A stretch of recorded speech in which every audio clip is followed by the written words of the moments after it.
개동교회 예배를 드리시는 모든 성도님들을 그리스도의 사랑으로 환영합니다. 이제 곧 예배가 시작됩니다.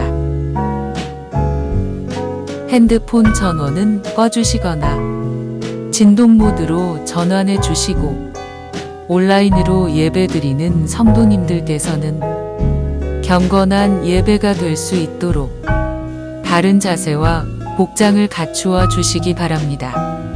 예배를 드리시는 모든 곳마다 하나님의 은혜가 가득하기를 축복합니다. 감사합니다.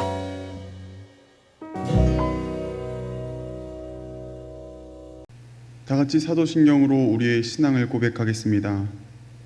전능하사 천지를 만드신 하나님 아버지를 내가 믿사오며 그 외아들 우리 주 예수 그리스도를 믿사오니 이는 성령으로 잉태하사 동정녀 마리아에게 나시고 본디오 빌라도에게 고난을 받으사 십자가에 못 박혀 죽으시고 장사한 지 사흘 만에 죽은 자 가운데서 다시 살아나시며 하늘에 오르사 전능하신 하나님 우편에 앉아 계시다가 저리로서 산자와 죽은 자를 심판하러 오시리라. 성령을 믿사오며 거룩한 공예와 성도가 서로 교통하는 것과 죄를 사하여 주시는 것과 몸이 다시 사는 것과 영원히 사는 것을 믿사옵나이다. 아멘. 다 함께 찬송가 151장 찬양하겠습니다.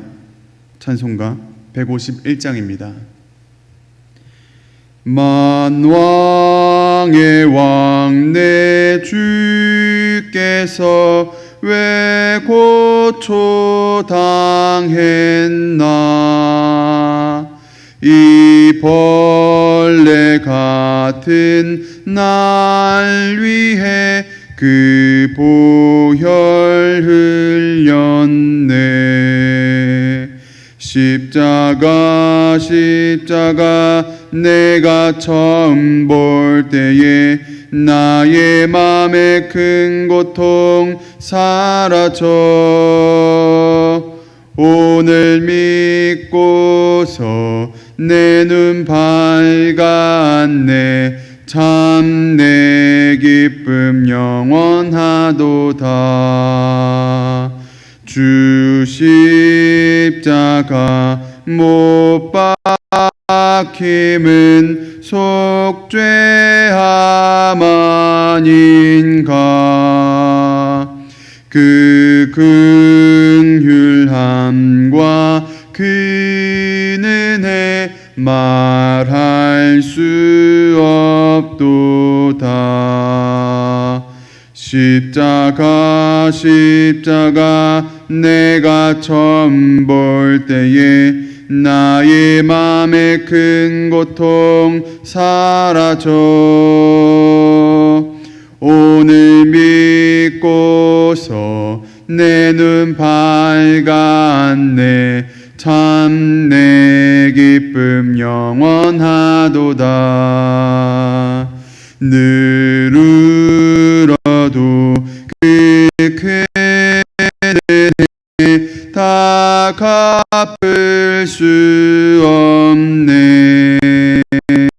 나 주님께 몸 바쳐서 주의 일 힘쓰리. 십자가 내가 처음 볼 때에 나의 맘에 큰 고통 사라져 오늘 믿고서 내 눈 밝았네. 참 내 기쁨 영원하도다. 아멘. 기도하겠습니다. 살아계신 하나님, 이 코로나 어려운 시기 가운데에서도 주님을 깊이 사모하는 마음으로 이 새벽 제단을 불피우기 위해서 나왔습니다. 하나님, 이 시간 성령의 불을 내려주시고 하나님의 말씀에 우리의 영이 사로잡히게 하시며 주님 깨어서 기도함으로 이 어두운 세상에 하나님 복음의 빛을 밝힐 수 있는 빛의 자녀들이 되게 하여 주시옵소서. 감사하고 사랑이 많으신 우리 주 예수 그리스도의 이름으로 기도드립니다. 아멘.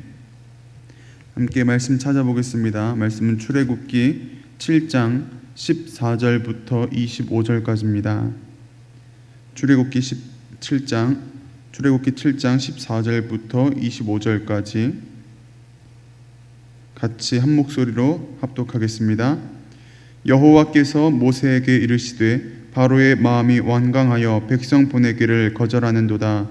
아침에 너는 바로에게로 가라. 보라, 그가 물 있는 곳으로 나오리니 너는 나일 강가에 서서 그를 맞으며 그 뱀되었던 지팡이를 손에 잡고 그에게 이르기를 히브리 사람의 하나님 여호와께서 나를 왕에게 보내어 이르시되 내 백성을 보내라. 그러면 그들이 광야에서 나를 섬길 것이니라 하였으나 이제까지 네가 듣지 아니하도다. 여호와가 이같이 이르노니 내가 이로 말미암아 나를 여호와인 줄 알리라.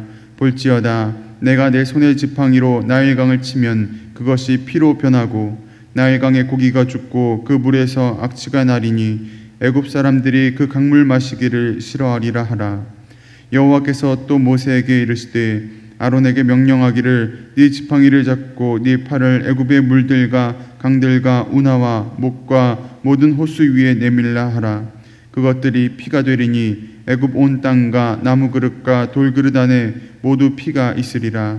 모세와 아론이 여호와께서 명령하신 대로 행하여 바로와 그의 신하의 목전에서 지팡이를 들어 나일강을 치니 그 물이 다 피로 변하고 나일강의 고기가 죽고 그 물에서는 악취가 나니 애굽 사람들이 나일강 물을 마시지 못하며 애굽 온 땅에는 피가 있으나 애굽 요술사들도 자기들의 요술로 그와 같이 행함으로 바로의 마음이 완악하여 그들의 말을 듣지 아니하니 여호와의 말씀과 같더라. 바로가 돌이켜 궁으로 들어가고 그 일에 관심을 가지지도 아니하였고 애굽 사람들은 나일강 물을 마실 수 없으므로 나일강가를 두루 파서 마실 물을 구하였더라. 여호와께서 나일강을 치신 후 이래가 지나니라. 아멘. 네, 고대 이집트는 일찍부터 찬란한 문명을 뽐내면서 북아프리카 일대에서 강대국으로 명성을 떨쳤어요. 이것이 가능했던 이유는 바로 나일강 덕분이었어요. 역사학자 헤로도토스는 나일강을 신의 선물이라고 불렀어요. 왜냐하면 나일강은 이집트에 풍부한 물을 제공했고 또 풍부한 물은 곧 비옥한 토지를 만들었으며 비옥한 토지는 농경사회에서 가장 중요한 땅을 가리켰죠. 때문에 이런 농경사회를 일구어냈기 때문에 이집트는 경제의 부흥으로 이어갔고 이집트는 탄탄한 이 경제력을 바탕으로 강력한 군대를 만들어낼 수 있었어요. 오늘의 말씀은 나일강에 대한 하나님의 심판이에요. 하나님께서 나일강을 피로 바꾸신 엄청난 사건이 기록되어 있죠. 때문에 오늘의 말씀을 보다 깊이 이해하기 위해서는 이집트에서 나일강에 차지하는 비중을 우리가 알아둘 필요가 있어요. 본래 나일강은 이집트 남쪽에 위치한 산악지대로부터 흘러들어왔어요. 이때 이집트 나일강을 이루는 두 개의 큰 강줄기가 있어요. 하나는 백나일이라 부르고 또 하나는 청나일이라고 불러요. 백나일은 이집트 남쪽의 부룬디라고 불리우는 산악지대에서부터 시작해요. 여러분도 한 번쯤은 그 이름을 들어보셨을 거예요. 아프리카의 빅토리아 호수라고 말이죠. 백나일은 바로 이 빅토리아 호수를 수원으로 삼고 있어요. 그리고 또 하나 청나일은 에티오피아 고원에 있는 티나호수로부터 물줄기가 시작이 돼요. 결국 이 두 개의 물줄기가 만나서 이집트 나일강을 이루고 있는 거죠. 그런데 문제는 매년 이집트에 홍수가 발생한다는 거예요. 홍수의 원인은 백나일과 청나일이에요. 두 물줄기 모두 이집트 남쪽에서부터 시작이 되는데 이 남쪽 지방에는 5월이 되면 집중호우가 발생하게 돼요. 그리고 불어난 물은 약 한 달을 걸려 이집트 나일강으로 흘러갔어요. 결국 집중호우는 5월에 발생했지만 이집트 홍수가 나는 것은 대략 6월쯤이었다는 거죠. 그런데 이집트인들은 나일강이 범람할 때마다 이것을 신의 분노로 받아들였어요. 나일강의 수위를 조절하는 신이 있는데 그 이름이 크눔이거든요. 크눔이 분노할 때마다 나일강이 범람한다고 믿었던 거죠. 그래서 이집트의 파라오들은 나일강에 나와서 크눔의 분노를 달랠 그런 제사를 드리고 했어요. 오늘 본문에도 그러한 장면 중에 하나가 등장해요. 본문 15절에 보면 이렇게 기록해요. 같이 읽어보겠습니다.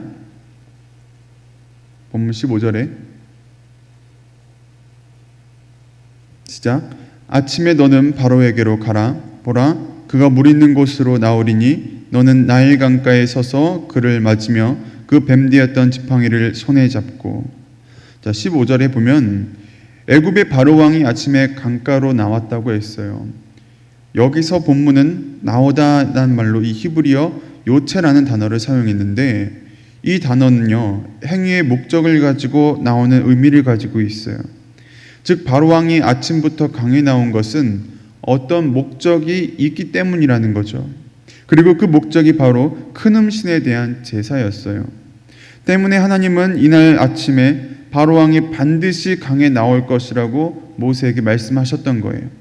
그래서 모세가 아침에 강가로 나아가면 그곳에서 바로 왕을 볼 수 있을 거라고 말씀하셨던 거죠. 자, 그리고 실제로 모세는요 바로 왕을 만나요. 자, 그리고 하나님의 말씀대로 그대로 전하죠. 자, 본문 16절이에요. 우리 같이 한 목소리로 읽어보겠습니다. 시작. 그에게 이르기를 히브리 사람의 하나님 여호와께서 나를 왕에게 보내어 이르시되 내 백성을 보내라. 그러면 그들이 광야에서 나를 섬길 것이니라 하였으나 이제까지 네가 듣지 아니하도다. 자, 무슨 말인가요? 일전에 모세가 바로왕을 만난 적이 있죠. 그리고 그때 이미 이스라엘 백성들을 데리고 나가겠다고 바로왕에게 분명히 하나님의 말씀을 전했어요. 자, 뿐만 아니라 그 자리에서 지팡이를 뱀으로 만드는 기적까지도 보여줬어요. 자, 그러나 바로왕은 이러한 하나님의 능력을 경험했음에도 불구하고 하나님을 대적했다는 거예요. 자, 그래서 하나님께서 진노하셨어요. 하나님은 분명 바로왕에게 기회를 줬어요. 바로왕이 완악한 마음을 고쳐먹고 회개할 수 있는 기회를 주신 거예요. 자, 그럼에도 불구하고 바로왕은 회개하지 않았단 말이죠. 도리어 하나님을 대적했어요. 결국 하나님은 애굽을 심판하기로 작정하셨어요. 그래서 하나님은 모세를 통해서 그 아침에 바로왕을 만나 심판의 메시지를 선포하세요. 본문 17절 18절이에요. 우리 같이 읽어보겠습니다. 시작. 여호와가 이같이 이르노니 네가 이로 말미암아 나를 여호와인 줄 알리라. 볼지어다 내가 내 손의 지팡이로 나일강을 치면 그것이 피로 변하고 나일강의 고기가 죽고 그 물에서는 악취가 나리니 애굽 사람들이 그 강물 마시기를 싫어하리라 하라. 자, 여러분 여기서 한 가지 염두에 두셔야 될 건요, 이 17절의 말씀은 결코 설득하거나 무언가를 요청하는 메시지가 아니라는 거예요. 이 말씀은요 말 그대로 선포예요. 하나님께서는 지금 죄인을 앞에 두고 심판을 선고하시는 거예요. 그리고 그 심판의 결과를 보세요. 본문 19절부터 21절까지예요. 우리 같이 한 목소리로 읽겠습니다. 시작. 여호와께서 또 모세에게 이르시되 아론에게 명령하기를 네 지팡이를 잡고 네 팔을 애굽의 물들과 강들과 운하와 묵과 모든 호수 위에 내밀라 하라. 그것들이 피가 되리니 애굽 온 땅과 나무 그릇과 돌 그릇 안에 모두 피가 있으리라. 모세와 아론이 여호와께서 명령하신 대로 행하여 바로와 그의 신하의 목전에서 지팡이를 들어 나일강을 치니 그 물이 다 피로 변하고 나일강의 고기가 죽고 그 물에서는 악취가 나니 애굽 사람들이 나일강 물을 마시지 못하며 애굽 온 땅에는 피가 있으나. 어떤 일이 일어나나요? 나일강의 모든 물이 피로 변했어요. 뿐만 아니라 애굽 전역에 사람이 마실 수 있는 모든 물들이 다 피로 변했다는 거예요. 심지어 집안에 있는 그릇과 돌그릇과 나무 그릇 안에도 다 그 물들이 피로 변했던 거죠. 이러한 사실이 애굽 사람들에게 미치는 영향은 무엇일까요? 이집트 사람들은요 나일강을 신처럼 받들었어요. 그도 그럴 만한 것이 이집트인들이 나일강을 통해서 얻는 이득은 상상을 초월하거든요. 나일강은 이집트의 생명 그 자체였어요. 그 이유로 한번 여러분 지도를 한번 볼까요? 네, 여기 지도를 보면요 이집트 전역의 사진이에요. 여기 보면요 초록색으로 표시된 부분들이 보이시죠? 제가 따로 색칠하지 않았습니다. 지도에 있는 사진 그대로 가져온 거예요. 밑에서부터 위로 올라가는 초록색 긴 줄이 있죠? 그리고 마침내 가장 위쪽을 보면 부채꼴 모양의 초록색 지대가 펼쳐져 있잖아요. 여기를 뭐라고 부르냐면 나일강 삼각주라고 불러요. 보통 무엇을 삼각주라 부르냐면요, 강이나 호수의 하구에 형성되는 퇴적층을 삼각주라고 부르거든요. 그런 나일강 삼각주의 규모를 한번 보세요. 엄청나요. 동서 길이가 약 240km고요. 남북의 길이가 160km 정도로 세계적으로도 손에 꼽는 크기의 삼각주예요. 이런 삼각주의 특징은요, 지속적으로 물과 토사가 이게 공급이 이루어지기 때문에 항상 기름진 땅을 유지할 수 있었다는 거예요. 한마디로 땅이 비옥하고 평야지대를 형성해서 농경의 중심지가 될 수 있었다는 거죠. 그리고 또 한편으로는요, 자원이 풍부해서 다양한 동식물들이 서식할 수 있었다는 거예요. 그래서 사진을 보시면 저기 나일강 일대에만 초록색으로 표시되고 나머지는 다 그냥 노란 황무지로 나타나는 게 보이시잖아요. 특히나 나일강 삼각주를 보시면 저 긴 초록색 그 자체가 다 풍요로운 땅 일대예요. 그러니 그 당시 이집트가 저 나일강의 혜택을 얼마나 많이 보았을지 좀 짐작이 되는 거죠. 네, 실제로 이집트 나일강은요, 6월부터 홍수가 발생했어요. 그러나 홍수가 끝나는 10월이 되면요, 나일강 일대는 엄청나게 비옥한 토지가 되었어요. 특히나 저 나일강 삼각주의 경우에는 따로 땅을 갈거나 경작할 필요가 없었어요. 그냥 씨를 뿌리기만 해도 대작이 나올 만큼 엄청나게 비옥한 땅이에요. 고대 이집트의 경제력이 바로 저기서 나오는 거죠. 그리고 경제력이 갖추어졌다는 것은 곧 그날의 문화와 군사력이 발달하는 것을 의미해요. 한마디로 이집트는 그 당시에 강한 나라가 될 수밖에 없었던 거예요. 네, 사진 내려주셔도 됩니다. 나일강 혜택은요, 여기서 끝나는 게 아니에요. 홍수가 지나가고 나일강 일대에는요, 여기저기 막 습지대 같은 것들이 생겨나게 돼요. 풀이 우거지고 물이 저장되어 있는 이 웅덩이 같은 것들이 생겼다는 거죠. 이러한 습지대는 자연스럽게 새들이나 짐승 그리고 어족 자원들이 풍부했기 때문에 이집트 사람들의 사냥터로 사용이 되었어요. 그런데 하루아침에 나일강이 피로 변했어요. 나일강에 살던 모든 물고기가 죽어버렸어요. 당연히 습지대 또한 망가졌고 그들의 사냥터는 한순간에 파괴되었던 거죠. 뿐만 아니라 삼각주에 위치한 그들의 농경지는 복구 불가능한 타격을 입었어요. 애굽의 한 해 경작이 완전히 실패로 돌아간 거죠. 이것은 곧 애굽 경제의 근간을 뒤흔드는 엄청난 타격이었던 거예요. 따라서 하나님의 나일강 심판은 애굽 그 자체를 손에 쥐고 흔드시는 하나님의 엄청난 능력을 나타내요. 하나님이란 존재가 언제든지 애굽을 멸망시킬 수 있다는 일종의 사인이었던 거죠. 그동안 애굽 사람들은요, 자신들이 찬란한 문화와 강력한 군대를 거느리고 있는 것을요, 당연시 여겼어요. 그들은 언제나 지배자였고 다스리는 자들이었어요.